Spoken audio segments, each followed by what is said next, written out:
welcome to everyone present here at Oxford Bookstore. We have gathered here as a part of our 10th edition of Apeejay Kolkata Literary Festival 2019.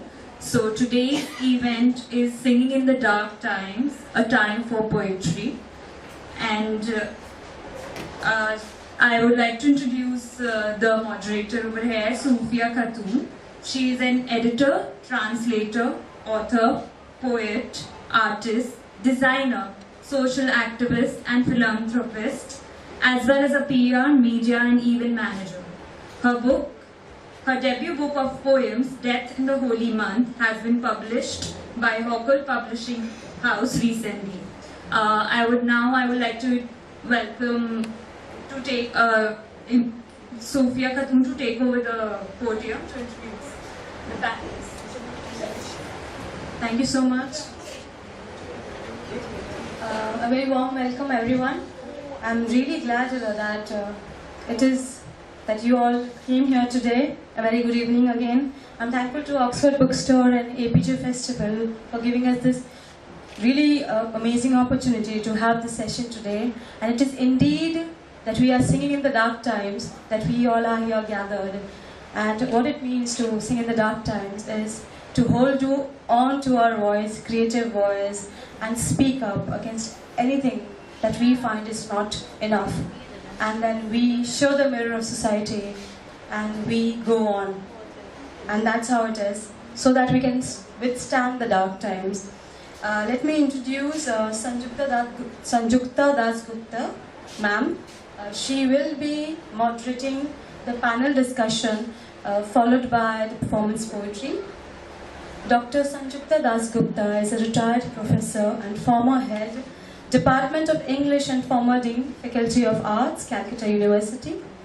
Recipient of the Fulbright Postdoctoral Fellowship and Fulbright Scholar in Residence Grant, Australia, India Council Fellowship. Gender Study Fellowship Grant, University of British Columbia, among others. She has been invited to participate in conferences and lecture and teach at universities in the USA, UK, Europe, Canada and Australia. She was the chairperson of Commonwealth Writers' Prize Jury Panel 2003 to 2005 and visited Melbourne and Malta in 2004 to 2005. She was granted the Charles Wallace Trust UK Translator Fellowship 2016 at the East Anglia, Norwich, UK. She was nominated as the President Executive Council of the Indian Poetry and Performance Library, ICCR, Kolkata in 2017. In 2018, Sahitya Academy, New Delhi nominated her as the convener of the English Language Board and member of the General Council. With this, and her published books of poems are Snapshot, Dilemma, First Language, Moonlight and Lakshmi Unbound. With this, I will ask ma'am to please take over the session.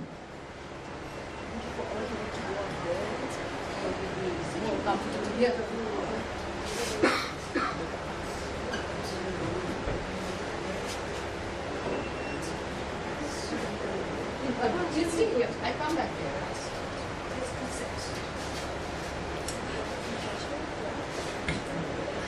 A very good evening to all of you who could come in these difficult times, because reaching here wasn't as easy as on other days, and it was more in the mind about whether you could reach or not, but most of us found that it was much easier than other days to reach here. So that is also something that we need to celebrate, the fact that, well,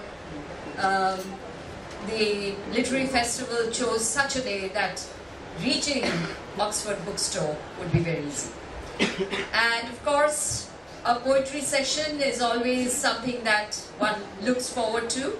And here, of course, we are also going to talk about the poetry that one needs to write or what one writes during a period which is identified as singing in the dark times.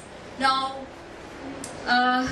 this particular title has been inspired by Bertolt Brecht, who wrote a poem named Motto in 1939, if I'm not mistaken, where he had written, "In the dark times, will there also be singing?" Yes, there will be singing about the dark times. So, this is about singing about the dark times. And as Sufia has already pointed out, it's not lament, it is not only protest, but there will be some sort of a positive pathfinding beyond the dark times. There will be also a glimmer of light somewhere. And so I would like to also quote from a poem by Auden, because as you know, and those of you who are from the English departments of various universities, you know that you had to learn a line by heart like, "Poets are the unacknowledged legislators of the world." In other words, poets are not politicians, but poets do much more than that. They are visionaries, they can be ideologues, they can be idealists, and they may interpret the world in a very different way rather than the world that we see around us. But then, poetry is not what Microsoft will ever be interested in producing. And that is what Auden writes when he says, "For poetry makes nothing happen. It survives in the valley of its making, where executives would never want to tamper. Flows on south from ranches of isolation and the busy griefs, raw towns that we believe and die in. It survives a way of happening, a mount." So, in a way you would say, well, then why poetry? Makes nothing happen. But it may be a waving of a flag to say that yes, we are thinking, yes, we are not accepting, and yes, we will break free. And on that note, I would like to start with Professor Jhana Sharnal, who was a colleague of mine in the English department of Calcutta University, and not only a colleague, but I will claim her as the most intelligent friend I've ever had.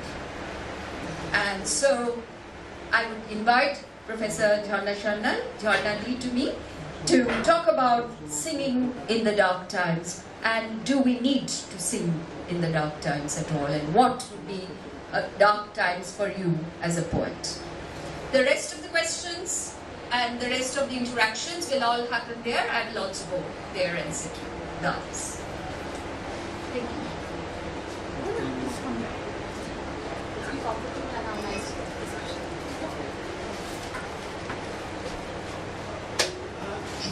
Thank you, Shamdutta, for that very wonderful introduction. Now let me tell you one thing, which is,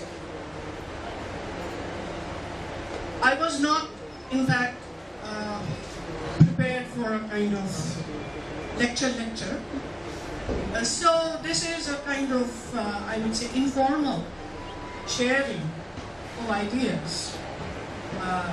First is, why do we need poems? For those of us who write or scribble poems, these have a kind of therapeutic use. Not that we always publish them, we sometimes just throw them away, but the very act of writing gives a kind of release, which I believe is one of the most innocent pleasures of being alive. The second thing which we are talking about is, what is singing in the dark? What are the dark times? Well, darkness, I believe, is basically absence of hope, absence of light, and This darkness could be personal, as we find in most of Sufia's collection, Death in the Holy Month. But this personal is often, or always, political also. It's very difficult to separate the two. And besides the personal, of course, is the collective darkness of the times, here, there, everywhere. A kind of darkness that weighs on our soul when perhaps we cannot do anything, when we cannot intervene. But even then, in certain cases, in certain stories, in certain situations, we suffer, all of us. Whether we write poems or not, we find that we are also a kind of accomplice in this kind of acts of darkness. The darkness of power is different from the light of empowerment.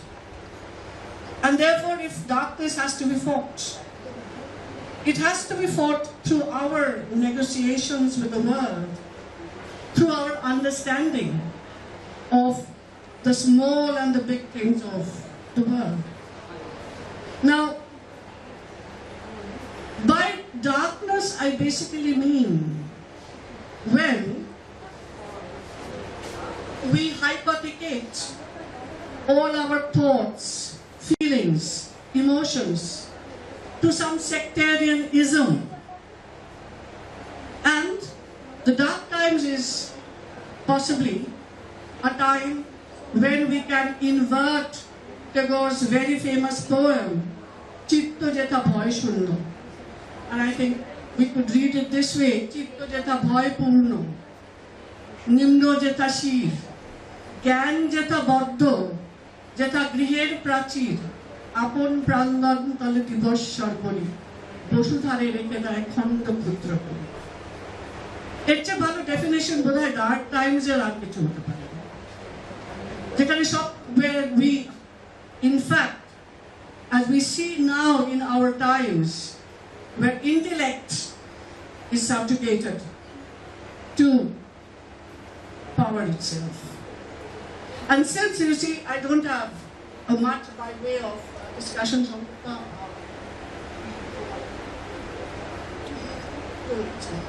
so I would like to read out, this is also, it could be a part of the lecture, as I said, since I was not prepared.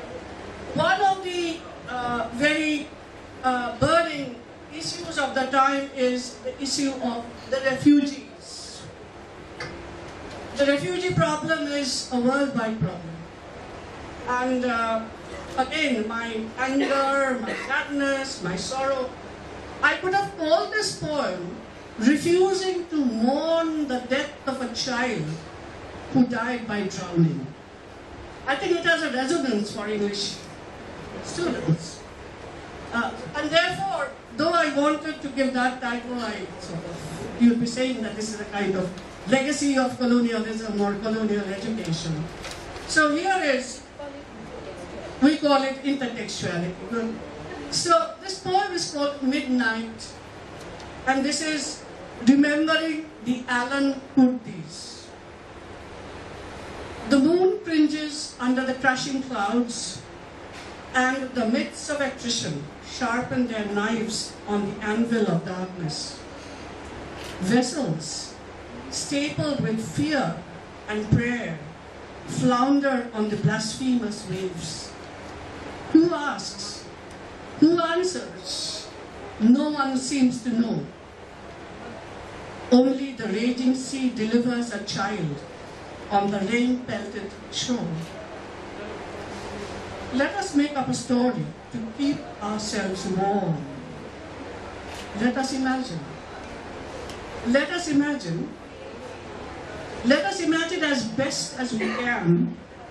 The boy must have still kept on dreaming of the terrace where he had listened to his grandfather telling him stories of brave little boys. And had watched his grandma spreading golden apricots to dry in the sun. Thank you very much. Thank you, Janadi. That was a very emotive poem. It really made us remember that little boy on the seashore, refugee boy on the seashore, the Syrian refugees who were running away. And Professor Jhana Shanal is a translator, creative writer and painter. She writes in both Bangla and English. Her poems have appeared in various sites, journals and magazines. Her first collection of poems, The Nomadic Trail, will be launched on 7th February 2019 at the Capitol, at Press Club of India, Delhi. I think she needs a big hand for that. Congratulations, Jonathan. Yeah. And then the next poet who will be reading and also talking about what she understands as singing in the dark times might signify.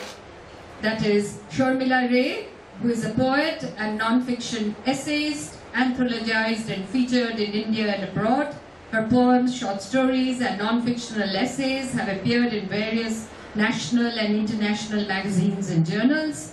She teaches in City College, Kolkata under Calcutta University, where she is an associate professor and the head of the Department of History. She was on the English board of Sahitya Academy. She was the editor of the journal Poetry Society India and looked after a column, Moving Hand Writes, Times of India, Kolkata. She writes in English and has authored 9 books of poetry: Earth, Me and You, A Day with Rini, Down Salt Water, Living Other Lives, It's Fantasy, It's Reality, With Salt and Brine, Windows and Scrawls and Scribbles. She had been invited to the International Stroga Poetry Evenings in Macedonia, where she represented India, and international poets meet in Kerala to share stage with Ben Okri. She was the only poet writing in English from West Bengal to participate in VAC, the first poetry biennial held in New Delhi. Her poems have been translated into Hindi, Bengali, Urdu, Manipuri, Slovene, Hebrew and Spanish. She is the Vice President of the Intercultural Poetry and Performance Library and convener of Chair Poetry Festival. Sharmila, please tell us what singing in the dark times means to you as a poet. Well, hello.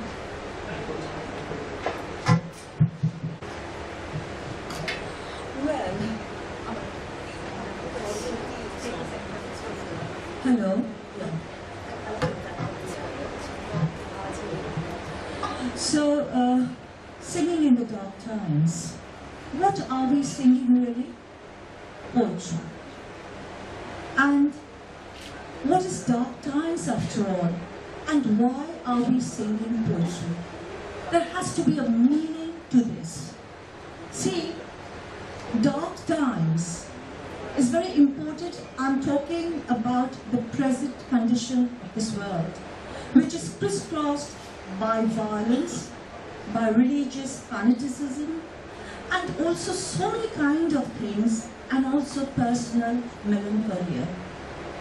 And why poetry? Dark times could be done with journalism, could be done with novels, fictions, etc. The list is unending. But why poetry? Because I believe poetry is an internal space which the poet inhabits, and where all these kinds of things, which I called hammerings, hammer the poet's soul and heart, and they manifest in everydayness in forms of protest poetry, inspiring poems, diary poems. The list is unending.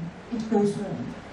I give you an example from our very own Bengal, undivided Bengal, that is Kaji Nazrul Islam. Because we have been talking about a lot of poets, we always talk about poets outside India.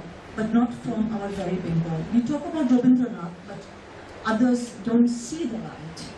So what he wanted to do, he didn't want his poems to be a kind of poems for pleasure for chosen few. He wanted his words, his poems, to be a weapon to free minds from bondage. I'll give you an example why I'm saying this, because otherwise it seems so abstract. Sorry, I can't mug, I have to see this.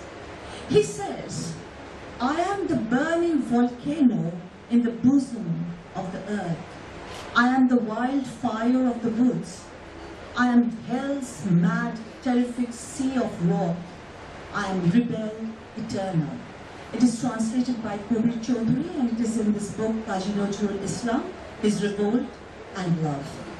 Then again, we all know about Durgamogiri Kantaramoru Dustara Paravar, where he says, are we Hindus or Muslims? How dare you ask this, O Commander? Tell them, men are drowning, sons of our mother. Again, this is from Nazrul Rachanaboli, Volume 1.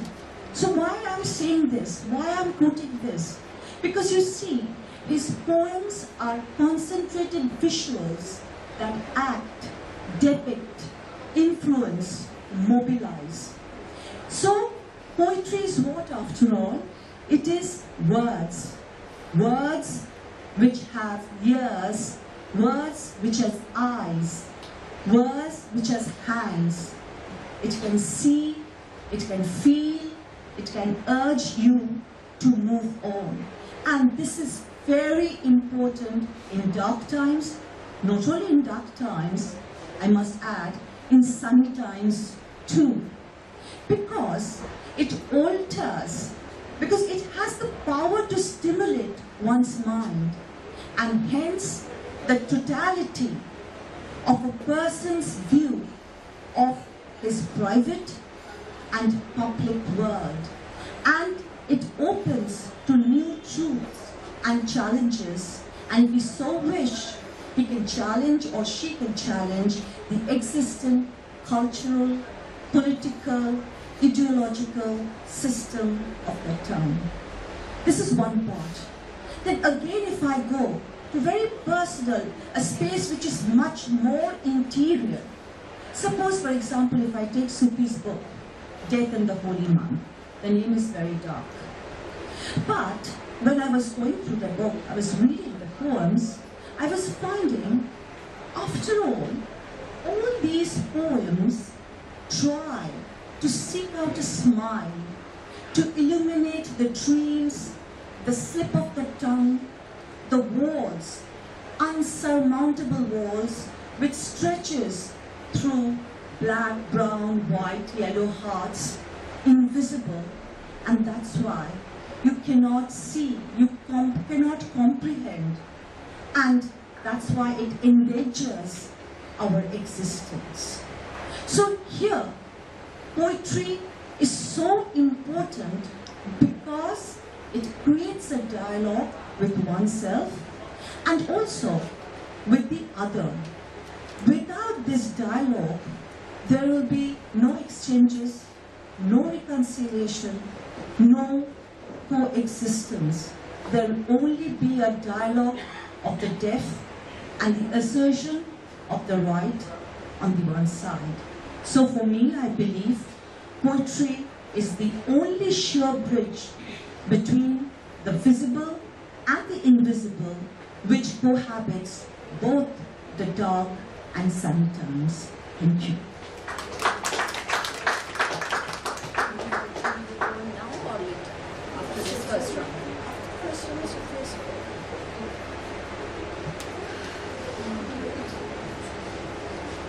Thank you, Sharmila. Of course, you introduced us to some very powerful translations of Nazrul's poems. And of course, as you know, Nazrul was known as the revolutionary poet and always compared to Tagore, who seemed to be much more elitist in nature. Nazrul also served the jail term, as you know. And of course, when I refer to Brecht, Brecht had to leave his own country and seek asylum in America, where he was never comfortable. He just stayed there. So these are poets who are absolutely ones deeply immersed in the political macro scenario which they experience and protest against.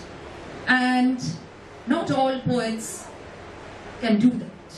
But that doesn't mean that those poets do not feel the way in which Nazrul or Brecht had felt. They each have their own ways in expressing their discomfort, their dis-ease with a hyphen, with the world in which they find themselves. A sense of claustrophobia, a sense of being trapped. And so the next poet I would like to invite here, who would also speak about the singing in the dark times, would be Dr. Amit Shankar Shah, who is an award-winning poet and short story writer. He has won the Poesis Award for Excellence in Literature, and Word Weaver's Prize, has been nominated for the Pushcart Prize and the Griffin Poetry Prize. His stories and poems have been widely published in periodicals and anthologies, including Best Indian Poetry 2018. He has read his works at various literary festivals and forums, including the Sahitya Academy. He has authored a collection of poems titled Balconies of Time. He's the co-founder of Rhythm Divine Poets and the media subcommittee chairperson of the Intercultural Poetry and Performance Library. He's an assistant professor in the Department of English at CCOM Skills University. So, would you be professing poetry for us today?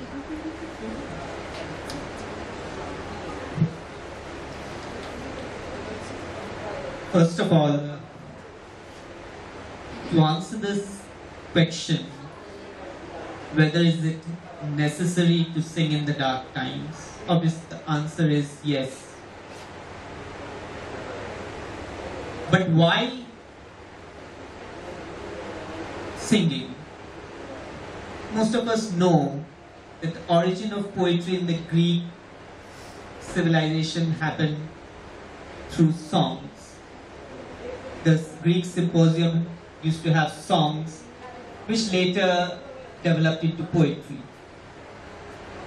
But it is interesting to note that actually poetry predates the humans. Even before language developed, human beings imitated bird songs. And that was poetry. It did not have any meaning. Those were not words, those were just sounds. And those were bird songs. And it was poetry. There were other sounds. People, human beings, they worked. And there was work sound. They went to war, they shouted. So that was war sound. They made other sound. But all these other sounds were related to some work, some activity, which was utilitarian in nature. Whereas imitating bird songs was quite non-utilitarian. And that was perhaps the birth of poetry. So in a sense, poetry existed even before language or in fact human beings existed. So poetry was there in songs, in music, in nature. And if we see that, though that prehistoric time was literally the dark times. They were not recorded in history. So when those were the dark times. But the idea of dark times is also contextual. It has a reference. One of my PhD researchers working under me, he wrote in his thesis that Elizabethan age was a pessimistic gloom. Immediately, we pointed out, okay, the Elizabethan age was not of pessimistic gloom. And he wrote, it was followed by optimism. But his thesis was on devotional poetry. So in his sense, Elizabethan age lacked devotional aspects in poetry. So it was pessimistic, whereas the metaphysical, once the metaphysicals came, it became optimistic. So in his idea, in his context, Elizabethans were the dark. So this idea of dark times is actually depends on what is your frame of reference. So there is a movie by Woody Allen, Midnight in Paris, where we see it's a magic realistic formation where people are going back in time and asking what is the best of times. So the contemporary, they go back into modern age, if that was the best of time. Whereas the modern age poets, writers, they go back to the romantic age. Or the romantic age writers, they are thinking the best of time was the Renaissance. So if we just do a reverse thing, if the Renaissance was the best of time, then gradually we are becoming darker and darker and darker. So we are heading towards the darkest of times. But that is not always there. Every age has a flicker of hope. Every age has something glimmering. There is a silver lining in every age. So dark times need to have that silver lining, and that is provided by poetry. Because, okay, we have, as Professor Shormila said, the poems of Kazi Nazrul Islam. There is poetry of protest, poetry of revolution, poetry of rebellion. But it is also poetry as rebellion, as protest, as revolution. So very act of creating, even if I am not speaking against any injustice or any demagogue or anyone like that, the very act that I am composing a poem is my rebellion. And that rebellion is something like that, is the same rebellion that the first human beings, when they imitated bird song, that was not needed, but he's imitated bird song. That is the same rebellion. It has the same trajectory. So poetry itself is a very subversive, subterranean act of revolt. The very act of, if I am writing a love poem, that itself is a protest poem. So everything personal is political. In a movie like Satyajit Ray's Hero Prajatasi, we find the character speaking in rhymes, and that is very ironical, because the king is a tyrant and he is speaking in rhymes. That itself, he himself is criticizing himself, because he is doing a subversive act. So we can say dark times can be both social as well as personal, because we have talked about Sufia's book Death in the Holy Month, where it is very, very personal, like depression or something like that, or some sadness. Those are also dark times. It may be arising out of certain personal emotion, or it may be dissatisfaction with the society. But as we know, as Sherry said, that our sweetest songs are those that tell of the saddest thoughts. So dark times are actually good for poetry. Because we had that seminar, Amit Chaudhary did literary activism, and once in one of those literary activism session, Professor Shumitra Gupta was speaking, and she said, like, poetry is the space for failure. We are happy even if we fail. Why I am writing poetry, she asks, is it because I am good at it, or is it because I like doing it? The first human beings, when they imitated bird song, did he imitate bird song because he was good at it, or because he liked imitating the bird song? Okay, the ideal situation will be when I am good at it as well as I like doing it. Then you win a prize. But That is what is important. Poetry is that space where you are comfortable, even when you are revolting. You don't need to be afraid.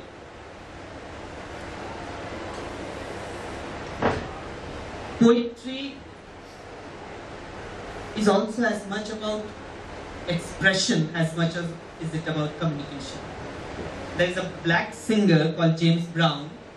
One of his songs had so many single words repeated so many times. Please, please, please, please, please. So the studio manager once asked him, what is the lyrics of your song? It just has one word, please. He said, that is the lyric. I am not repeating the word in the same way every time. That is expression. And that itself is communication.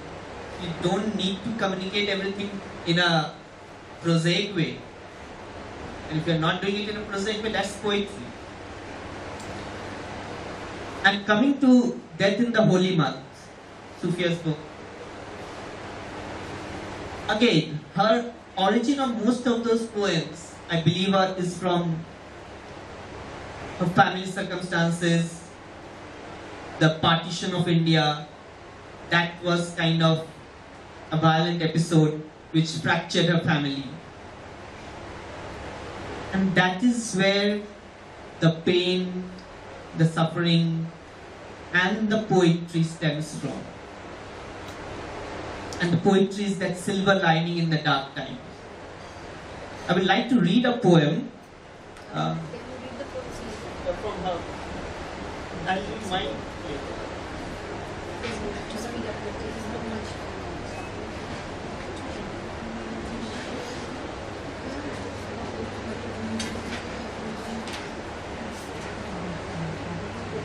It's titled Revival.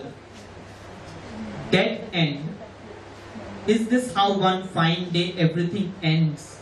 Past or present, nothing makes sense. I wrote your name, poetry. In 1,000 ways, I did try to understand you. But how do I know myself? How do I accept dead end? Poetry, do you ever feel anything at all? I expressed myself through you. I laid you bare, out in the open for show.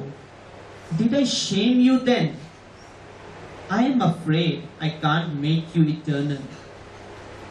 There is no such thing as eternity. I die, you die with me. Once in a while, on a dead day, you and I will be discussed boringly. An audience with half interest, half asleep, would curse our revival. Would you ever live like that? Isn't dead end a relief? Both to dust shall travel, in the roots of trees shall breathe, to see one world crumble and another rise, in the dead end of life. This is quite ironical, because Shakespeare has written so as long as lives this, so lives your memory. And yet she is writing a poem where the poem itself is negating that thought. And yet it is a poem, it is printed, and it is lasting. That's the paradox of poetry. Thank you. Thank you, Amit. Of course, I said that Amit would profess poetry, and he took it literally. And you can imagine what a brilliant professor he is in his classes. He must be keeping his students absolutely mesmerized. All of us felt as if we were back in class. Yes? So we will now move from Amit to the poet who has been referred to by all the other poets out here. That is Sufia Khatoon and her latest book, Death in the Holy Month. And I would like to invite Sufia, who I would very quickly like to introduce, but she says that no, she needs no introduction. And so probably you will go, and it has been done already, and no point in repeating because you have fantastic memories. So, Sufia, would you like to take your book? Or Thank you so much. tell us a little about singing in the dark times and read from your poetry. Okay. So, I'll start with an example. We have the human eye has very limited vision. If it's too bright, we can't see. If it's too dark, we can't see either. So what happens at that time? I feel the light of reasoning gets blurred and hazed with the prejudices and the stereotypes that we all go through and face from day-to-day lives, like violence, war, politics, greed, rigidity, and other social follies. So it is that time poetry acts as a mirror, and poets act as that soul showing the world what is happening around us through our observation, through our poems. Now, because I'll keep it short because you have heard a lot. Now. For example, poems of Aga Shahid Ali. In The Country Without a Post Office, he writes, in the poem I See Kashmir from New Delhi at midnight, drippings from a suspended burning tire are falling on the back of a prisoner, the naked body screaming, I know nothing. Don't tell my father I have died. Will you protect me if I'm alive still? And so on. And in Pastoral he says, on a lighter note, we shall meet again in Srinagar by the gates of the villa and peace, hands blossoming into fists till the soldiers return the keys and disappear. So you can see, he is a poet that has been writing on the suffering and the cruelty of war and the aftermaths of war. And apart from doing that, he's showing that, beauty in the world as well. So when I talk about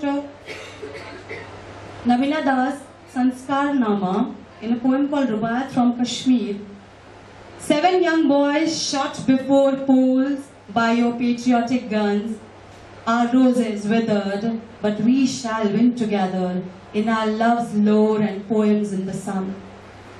Now, this was the politics that we, faced from day to day and the war. Now, when Sri Vidya Shivakumara in The Heart is an Attic, she is a fiery feminist writing on bold, the body and the power of the feminist voice. In One Night Stand, she writes, I carry bites from bed to bed, even the names are blurred in my head. Am I with him or you today? Sometimes even I cannot say. And mother knows best, she writes, I know what I am not a mother. Why you have no children, and other barren women who wonder why they are cursed. So you can see the juxtaposition. She is trying to address all the issues that women so lightly to other women are always saying, but they don't understand the deep impact because poet is very, very sensitive, and he or she does understand things deeply. To them, it is very heartbreaking at times. Now, when look at Sylvia Plath and Annie Sexton. In Lady Lazarus, she writes, and like the cat, I have 9 times to die. And in Mirror, she writes, each morning, it is her face that replaces the darkness. In me, she has drowned a young girl. And if, in Annie Sexton, then she goes on writing, Annie Sexton, I'm the queen of the condition, I'm an expert on making the trip, and now they say I'm an addict. Don't they know that I have promised to die? Now again, as Amit had pointed out, for the depression, our personal feelings, how poetry is helping us. Each of the poets that I mentioned, they were battling in their personal lives, they were battling from the world, they were battling from stereotypes, they were battling from everything. And yet they did not feel safe enough, in their own space to further carry on. Some of them ended their life, some were, made to end their life, and some were by the path. As time has, again and again has been, we have been able to see that the poets or writers have been banned, but at times they're not allowed to speak, and then at times they're not allowed to go to the festivals because they have said something. The freedom of expression is going slowly away from our hands. And that's why, in these dark times, no matter what, even if we are today to die, and a fatwa is against us, or something or the other happens, we should keep going on. Because it is only through being fearless that we will be able to stand and show society that it is okay. It is okay. And art and literature gives us that power, that empowerment within us to carry on and live this beautiful life. And thank you very much. I kept it short, and it was wonderful. Thank you, Sufia. She took us on a journey through Western poets as well as a couple of Indian poets, a diasporic poet. And all of them have written the poetry of protest. And I'll just read one stanza from Sufia's own. I thought you would read, but probably as we come round. So Sufia says, so what is a poem? A question with infinite possibilities, or a beating of words together to form a shape, or an extension of a hand towards self-discovery, or a walk in the genre of compartmental answers. So it's a rhetorical question. You will answer it by reading some other poem now. And I will take my privilege of being the moderator of this session by starting our round of poetry reading with a poem of mine. Otherwise, I will be a little embarrassed, having published 5 books and not being able to read a single poem. And a poem which is also about, as Amit said, about fear with a silver lining. I tried to quickly think about a silver lining poem. So I'm going to read a poem which is titled Fear.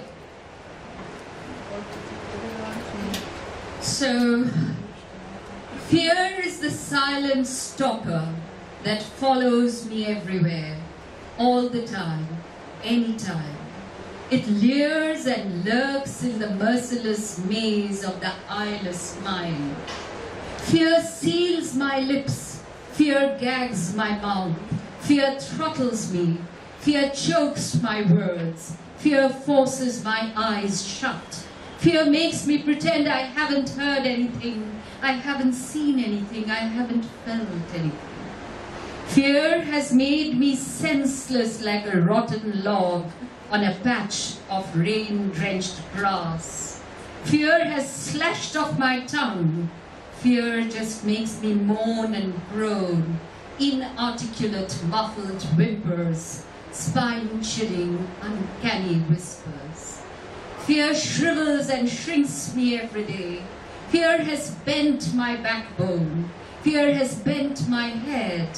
Fear makes my nerves tingle. Fear makes my blood go cold. Dwarfed and devastated by fear, I join the ghastly procession of terrified robots. Like a menacing monarch, fear smiles and sneers as it twiddles and turns the remote control in its scaly claws. I tremble and cringe in fear. And yet, I'm trying to stand up. So, this is one poem each, and then we have to wrap up because we have to run to another session. So I would request Professor Jonas Sanya, my friend Madhavi, to read a poem from the new book. And after the session, the second session, we're having Sarod recital. So I hope you all stay back.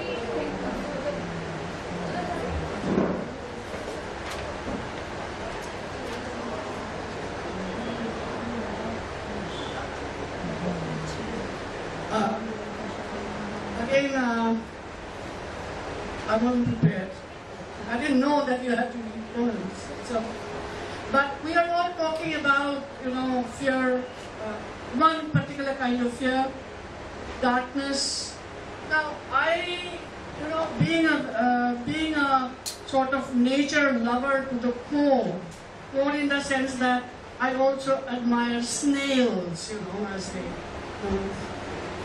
So, this devastation of nature in the name of development, that pains me at times very much, as if, I am watching a person gradually wasting away to a kind of death, to no return.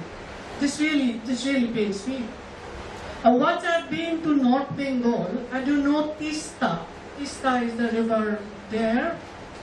And there was a dam which was being built, as you know, water sharing with Bangladesh and all. So it seemed as if I am standing near the skeleton of Tista. So, Tista, it's very difficult to debone a simple story. It slips through the fingers even when the flesh is roasting to perfection. The ripples of the river still seem to float on the browning surface like the lingering soul hovering over the inert body. We had seen a boy with his catch and his innocent smile, dangling from a pole on his shoulders. The water murmured behind them, dreaming of the glaciers and lakes, infusing water into water, life into life. Remembering the dams and the barrage and all the songs of wilderness, the lone slanting tree stands a disabled witness to the passing away of relationships and bonds. No stories will be left behind, only the dry bones of the charred fish.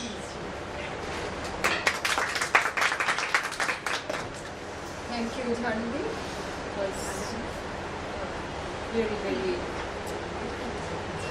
Thank you, Jharnadi. That was a brilliant work, and of course with so much of concerns for non-human sentient world.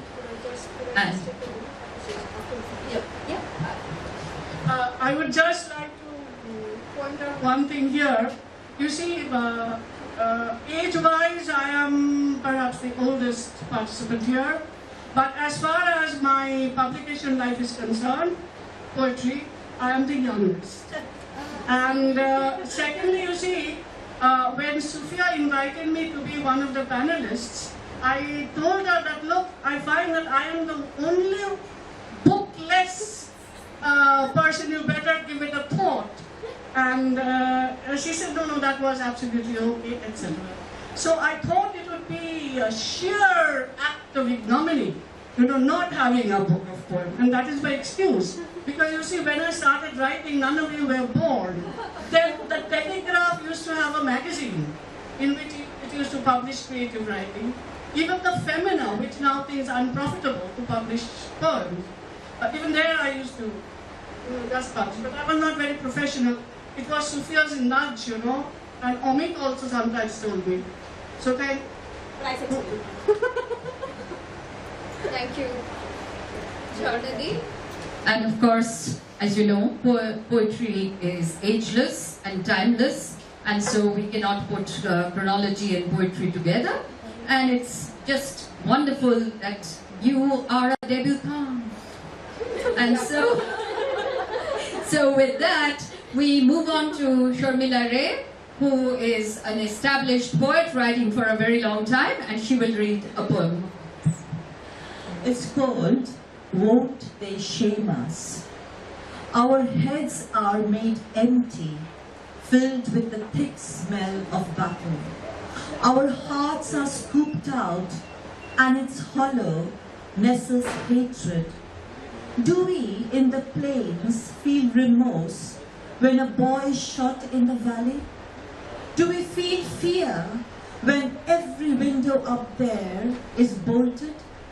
What answer do we give when a child asks, "Where is my father?" We have been fighting with gaping mouths, shattered mouths, silent mouths. We have been fighting from shrubs, trees and roots. We have desiccated the earth with machine guns, mortars and stretchers. We have burnt out all the circuits of relationships. Our mouth, like an angry red gash, have swallowed love, and we breathe ruins. dream ruins, and it is ruins all the way till they are turned to dust. But tell me, when I call you softly, my human hand touching yours, can we look into each other's eyes? Won't they shame us? Thank you. Amit, our next poet, who will read from his book, Balconies of Time, or some other new poem. Okay, he will read a new poem. Not yet published, perhaps. Many of you have read it in Facebook maybe. So, a poem for dark times. Let us presume there exists a poem that I want to write. Let us search for that poem tonight. Let us plagiarize a chunk of verse from a Hindu poem and profane it with the lines of a Muslim poem. Let us put out the light and sing the words of that poem and see if the words kill each other and cease to be. Thank you. Excellent, Amit. So we now move on to Sufia, who will read from her book. It's called The Poet's Home. You stand in the middle of fading four walls, backside to the half-broken door, looking for something. Walls that smell of old books, all dusty, all suffocated, are your enemies. Brewing coffee off countryside, your eyes speak out about the open sky. Your silent weeping nights, weaving words by the bedside of a poet's home, loses its meaning. You look beaten, your footprint fading with time. Memory of an old love in every corner of your bookshelf gathers love notes, only to let you return to your words, to your dreams, to your soul, and to your poems, to a poet's home. Thank you. With this, I'm really thankful to each one of you. We would be having a second session where I'm going to recite performance poetry with Sarod, and I welcome Arnab Bhattacharya. He's a very renowned Sarod player, internationally renowned. So he's going to be, helping me with the performance poetry. Thank you so much to all the panelists for coming. Thank you everyone to the audience who've been here. Thank you Sharmila Di, Sanjukta Di, Jana ma'am, Amit. And I hope you all enjoy the recital after this. Adab everyone. ये बहुत खूबसूरत शाम है और खूबसूरत नज़मों के साथ एक खूबसूरत गायकी के साथ और सरोद के साथ मैं आपके सामने पेश हुई हूँ performance leader. So I'm going to do English and Urdu recitals. It's a mix. I hope you enjoy it. I'm not named it. It's all about feeling, rather from an existential search to finding yourself. So I'm really thankful to Arnab. Thank you so much. He's been traveling all over the world and then we've got time to do this. Thank you so much.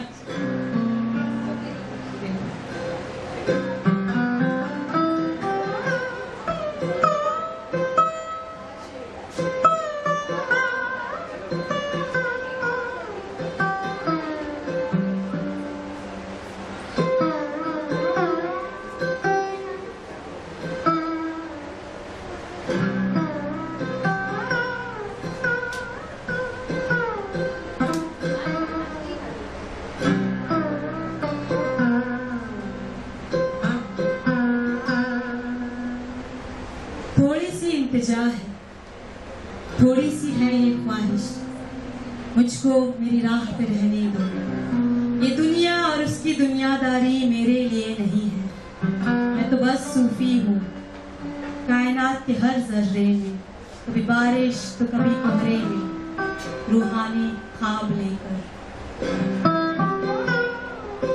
Existential search. Only the moon's touch feels the emptiness of the large room I live in. The lady in the dark ties and unties the knots. From the string of moonbeams to the head and tail of coin on her palm teased her impatient imperfections. I didn't have the will to question. Why was she feeling lost in the vast range of thoughts? Why was she puzzled? Casually molding the clay in her palms to make a new shape of a stone to hold loneliness of longings. I know it can soak the darkest black of souls, leaving only numbness of being lost behind. She cried when nothing made sense. A catharsis to my wandering eyes, or another overgrown existential search, I pondered.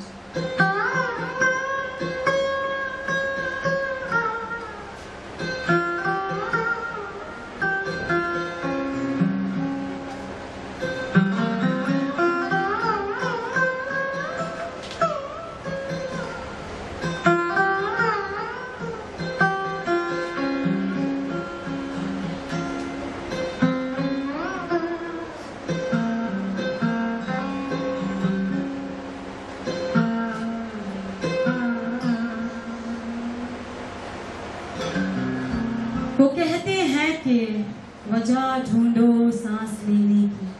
वो कहते हैं कि वजह ढूंढो सांस लेने की, मगर कुछ सांसें तो बेबाक होती हैं। मैं चाहूँ या ना चाहूँ, मेरे धड़कनों के साथ साथ चलती हैं। Watermark of life. I gazed in the watermark of life. No, I wasn't looking for my other self. A moment ago, I was dangling between conscious and conscience, constantly cornering perception in the whitewashed window walls. Behind it, something stirred my yellow flowers, and it rained. In the pool that gathered around the pigeons, I saw my footprints walking towards today, walking through the moment. It's been a while since the sky died.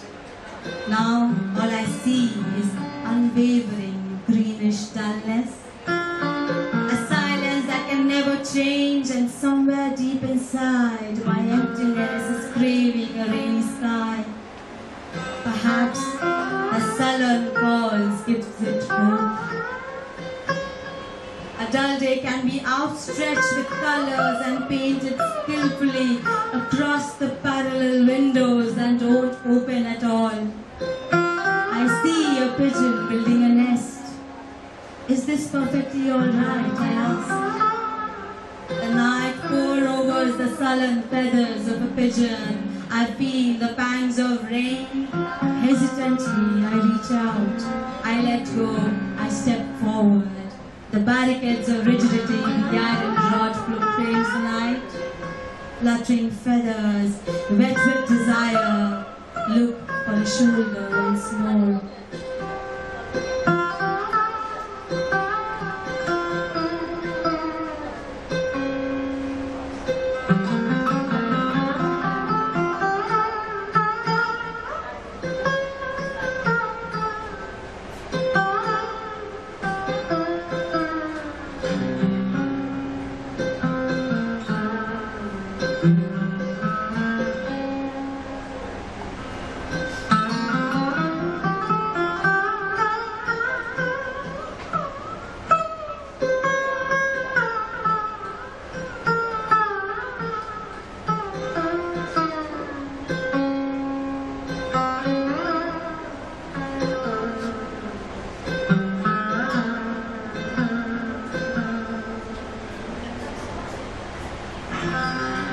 बड़े अंधेरे हैं मंजिलों में, बड़े अंधेरे हैं मंजिलों में, मगर मंजिलें खुद ही रोशनी ढूंढ लेती हैं। चिरागों से जला नहीं करते हैं खाक, वो तो रूह की रोशनी में पलती है और आसमानी दुआओं में पनपती है। Letters to the self. Dear self, you know life question to me and desires caging my heart aboard him. Today I stand in thick mud holding nothing but sorrow. Tomorrow I will hold pain. But some dreams lead me to no man's land, where I am a stranger to strange people. You see, I have been a puppet with no place to call a home and no soul to call love. Yet I have sunken deep in the emptiness of hope. Will it ever leave me to feel the blossoms of summer and live in the rains of winter?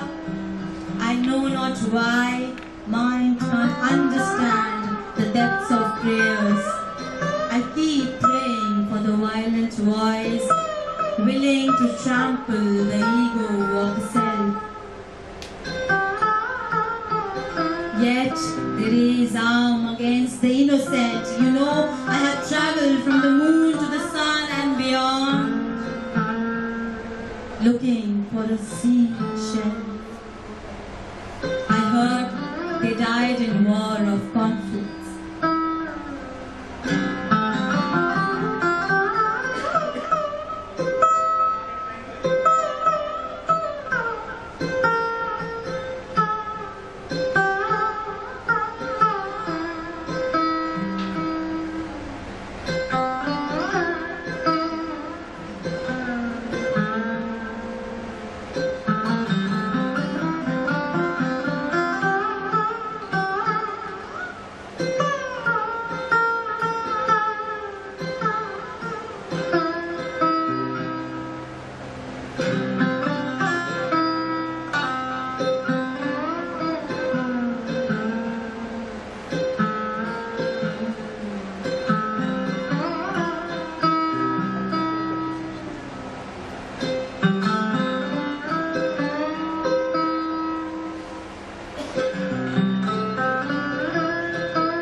कैफियत है कि न मर न जी पाए हम, दुनिया की दुनियादारी में कभी गुम तो कभी मिल जाए हम, चाहकर भी जिंदगी अकेले जी नहीं जाती, इस उम्मीद पे के मोहब्बत मिले यूं ही लुट जाए हम, यूं ही मर जाए। Yellow of summer, tread lightly lest you crush the yellow of summer under your hasty steps. If you were the leaf and I was your leap of faith, a curious hand would have caught a curious fall. Fingers reconcile with old tales of blood bonds again. One hurt, the other one mourns in vain. Our child laughs at our childish fights.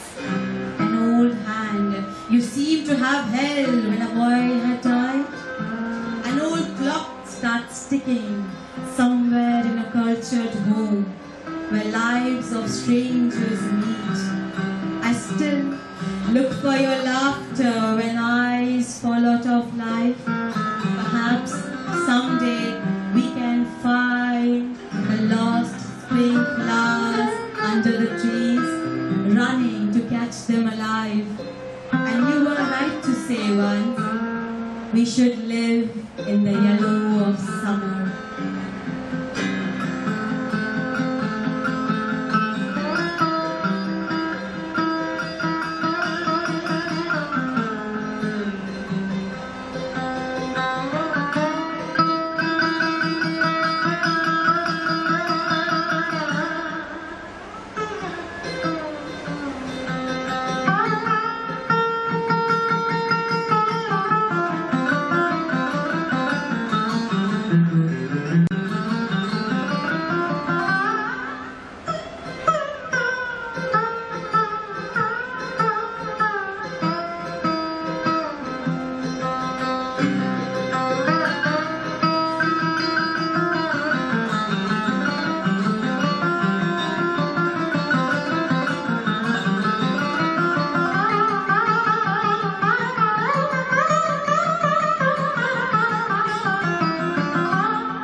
आज एक और दास्तान लिखे, कुछ दिल के बेरुखे अल्फाज लिखे, रूठे हैं शामे बहार हमसे, चलो उसे मनाने के लिए आज उस शायर का ख्वाब लिखे, जिसके दोहराने पे, जिसे गाने पे दिले बेरुखी भी कोई साज लिखे। Diagonal.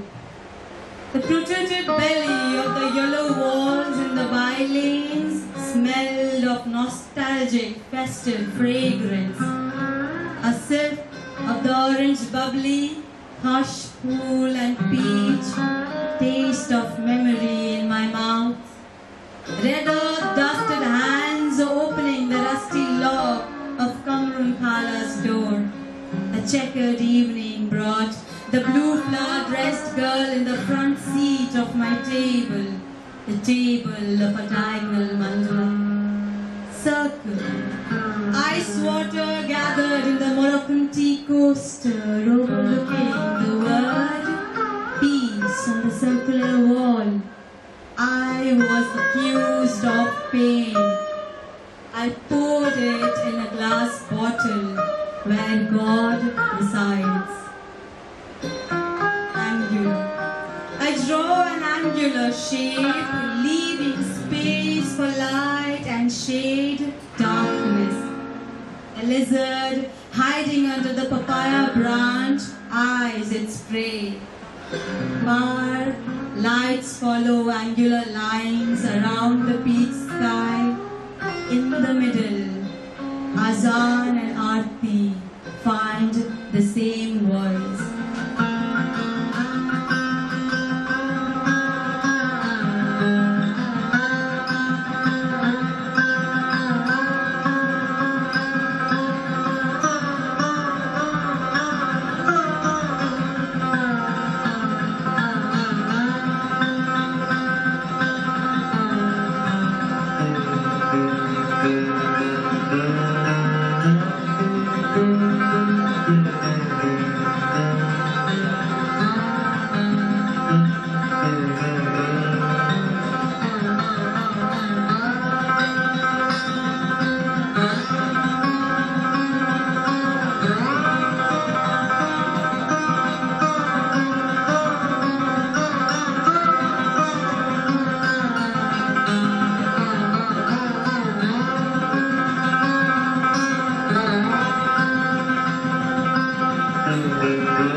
Love marks. Bubbles at the end of my sour drink, ruined storm of self-respect. Some words have watermarks, some have spines. I wander in the bubbles, leaving your lip. Cheers to the days that we live without each other. For now, enjoy our walks together, love. I wrap your lip mark in a tissue paper. I hold it longer to let it mark my destiny. Somewhere you live your kiss on a child, innocent and pure. In a dream, I kiss a bluebird lost in the clouds. In another dream, you plant a beating heart. Last sip of love slipped from my lip and fell in my tears, swimming to the other side. I gather the broken chalice, spilling my relief. First, it rained in January. separation. Today, the land is dry. Hold it when it's fresh, just out of naked feelings. Simmer it on slow passion until love is a ripe mango.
Insomniac breathings.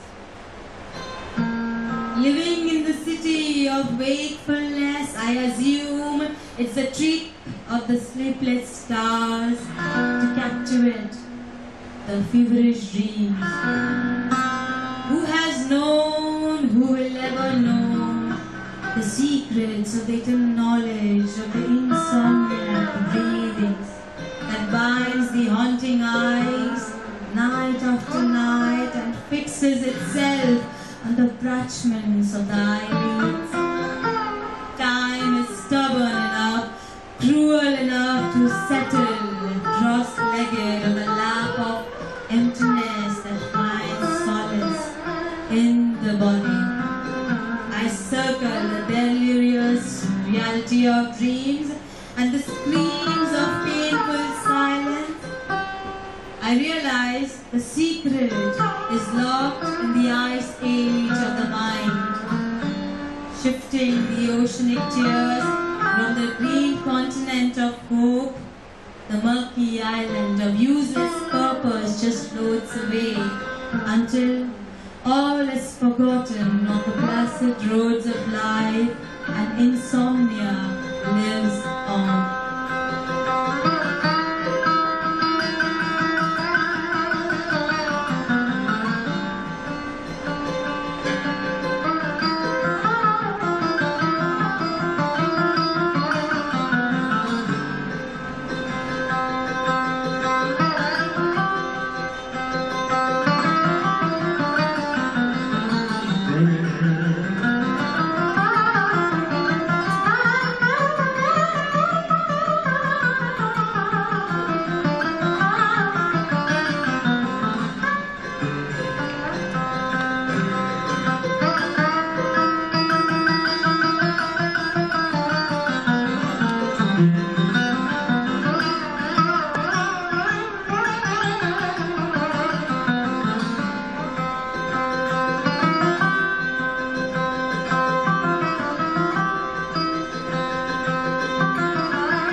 in hope to seal the sand and hide in a cocoon to free the heart to find a home.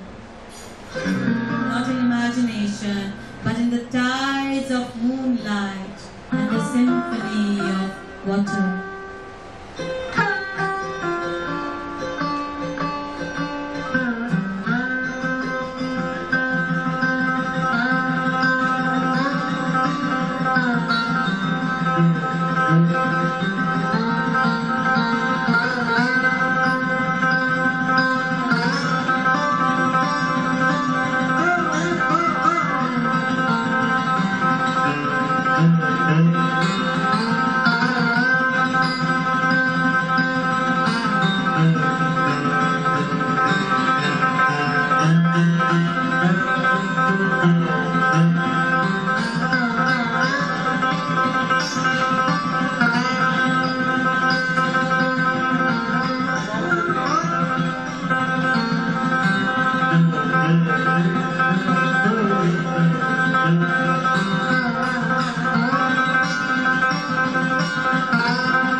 Dear self,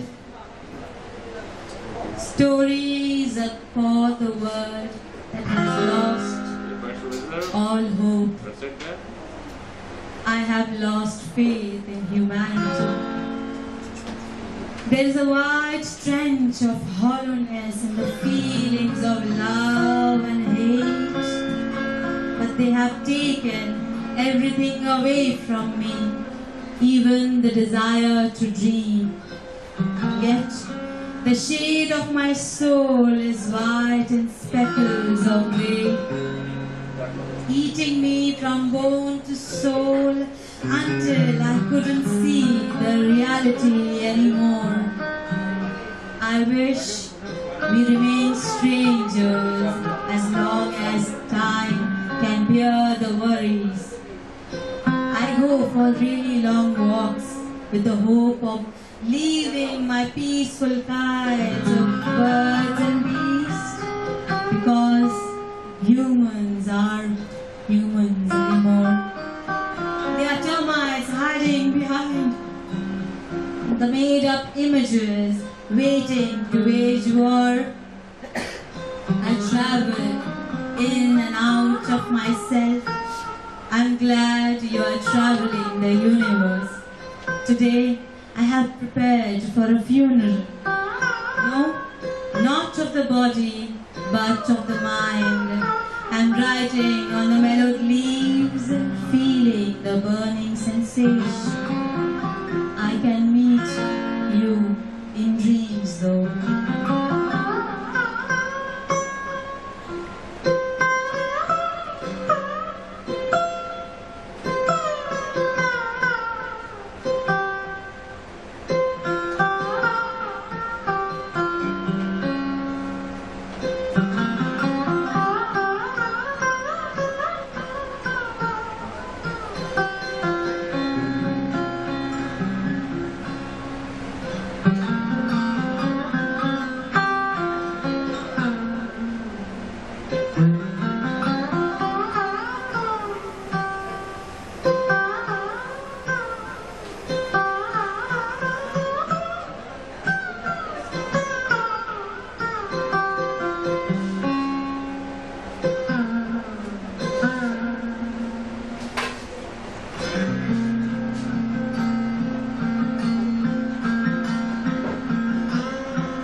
so much, everyone. You've been so patient.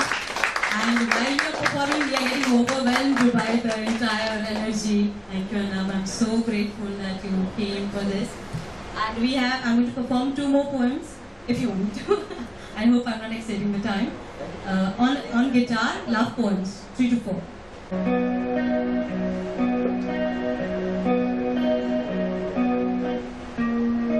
Separation. I separate things into bits and pieces, things this heart cannot fathom and this mind cannot churn. I peel the lip promising separation and plant a thorn instead. I see you bleed. Are you for real? You believe in love, possessed hearts.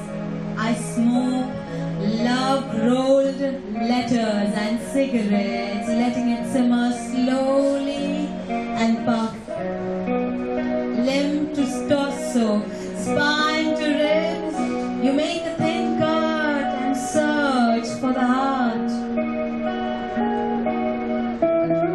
that tore the notions of true love. Mine beats in the box on display.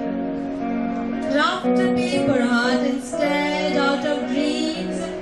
Tell me, when had you loved last? It's tricky to love 100 hearts than one. It's tricky to write 100 notes of separation than one.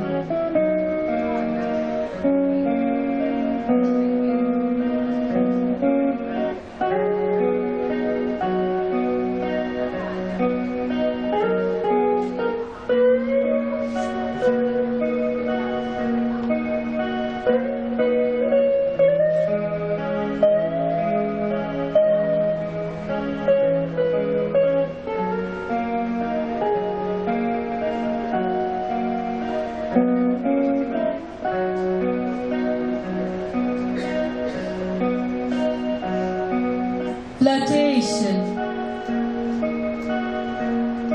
You pass your coffee, I sip your last elixir. Your eyes not your own, but that of a passing speck of grey, binding my black to the white of sex. No, I do not love or lust for you. No, I do not crave to become complete. I only long for the last drop of black, rusty, ruthless, romantic, aromatic coffee. I see the last glimpse of the brown sun shedding the last bit of monotonous life in me. I dab the hard liquor and paint with your resuming, exhuming, presuming eyes that looks at the dropping last drop of coffee from my lips to the cup, from the cup to the table, from the table to the floor, when it mixes with the earth, to the brown with the black, and black with the grey, and the grey of the white, flirtatious coffee.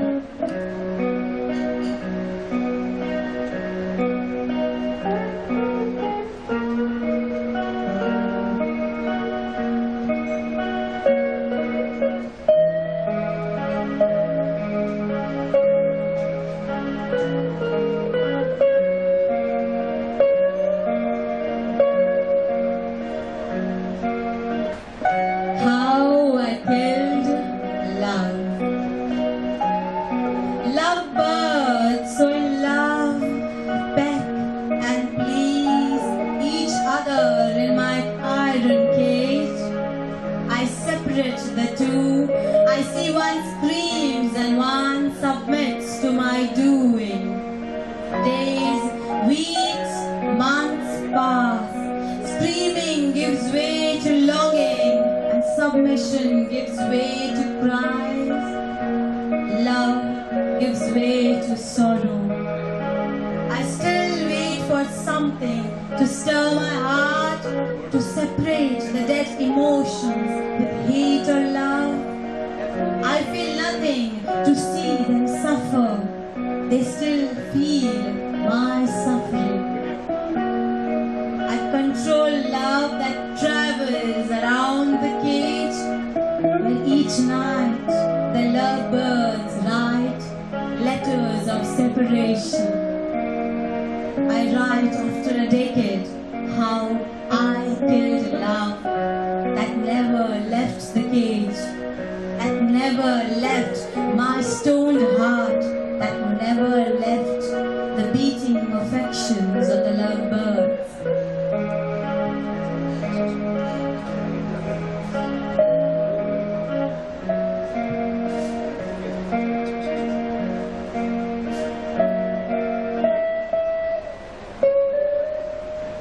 Thank you so much.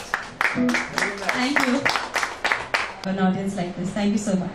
Thank you, Oxford and Apeejay Festival again for this beautiful evening. Thank you. Love.